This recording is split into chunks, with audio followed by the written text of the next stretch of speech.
Kita sekarang membahas bentuk dividen lainnya, yaitu properti dividen. Dividen yang dibayarkan dalam bentuk aset perusahaan selain kas adalah properti dividen. Contoh properti dividen adalah persediaan, bangunan, investasi, dan bentuk aset lainnya selain kas.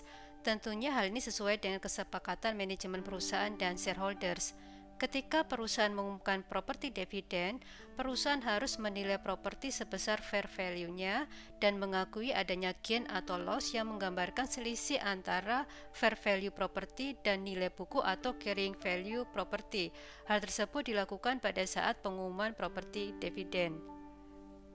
Di soal ini, properti dividen adalah dalam bentuk investasi saham yang dimiliki oleh perusahaan.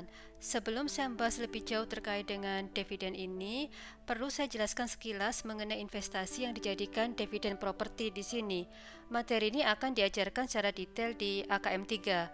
Seperti halnya hutang obligasi yang sudah kita pelajari, posisi kita saat itu adalah sebagai pihak yang berhutang, sehingga kita melaporkan hutang obligasi di liabilitas.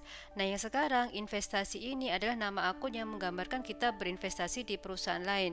Contohnya, kita berinvestasi dalam bentuk obligasi, yang berarti pihak lain yang memiliki kewajiban ke kita untuk membayar pokok dan bunganya. Jadi, investasi ini masuk ke dalam kelompok aset. Investasi juga dalam bentuk saham, sehingga posisi kita adalah shareholders atau investor yang berinvestasi dalam bentuk saham di perusahaan lain, sehingga investasi itu akan kita masukkan di akun investment dalam aset. Untuk investasi dalam bentuk saham, akun yang kita gunakan dalam kelompok aset sering kita gunakan adalah equity investment, itu nama akunnya. Kemudian kalau kita berinvestasi dalam bentuk obligasi, maka nanti jurnalnya adalah bond investment. Nah, contoh di soal ini adalah investasi yang terkait dalam bentuk saham.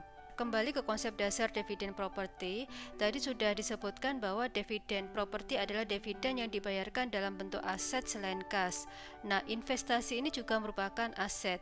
Untuk keterangan held for trading tidak perlu saya jelaskan di sini karena memerlukan waktu tersendiri untuk menjelaskan di mata kuliah AKM 3. Kita hanya cukup paham bahwa dividen properti sekarang adalah dalam bentuk investasi saham.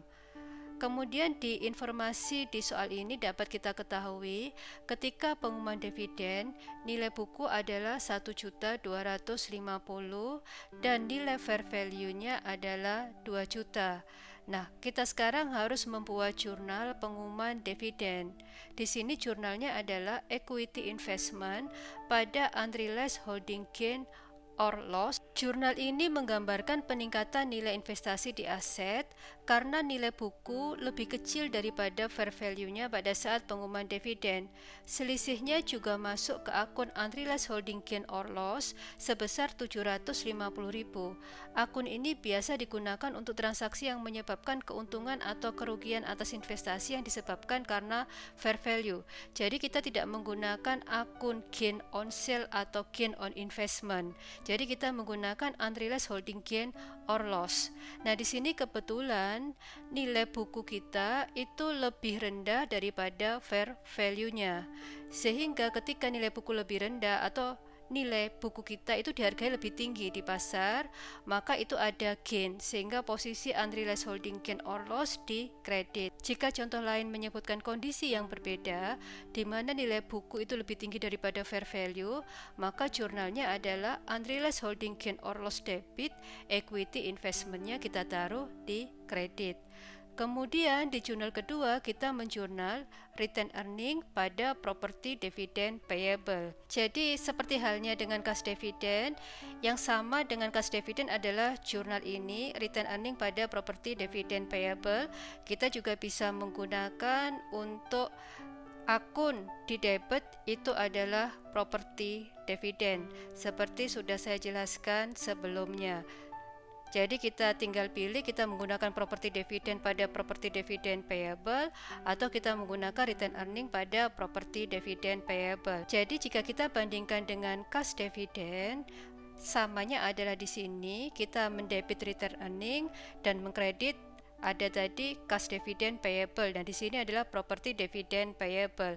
Perbedaannya adalah ketika kita membayar dividen dalam bentuk properti, Nah, ini nanti akan ada selisih antara nilai buku dengan fair value-nya, sehingga munculkan jurnal yang menyebabkan ketika di soal ini equity investment kita bertambah, kemudian ada unrealized holding gain or loss.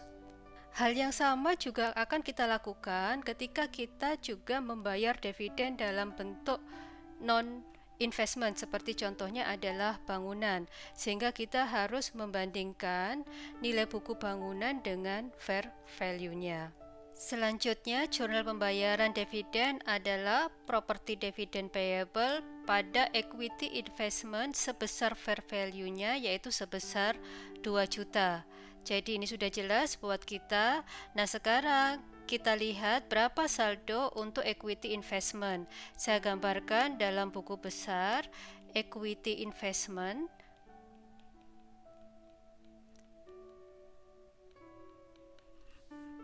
Tadi disebutkan bahwa ada equity investment pertama ada 1.250.000.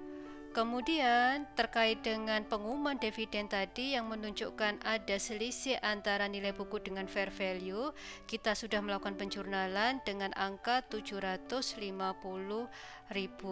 Sehingga di sini jika ditotal nilainya adalah 2 juta.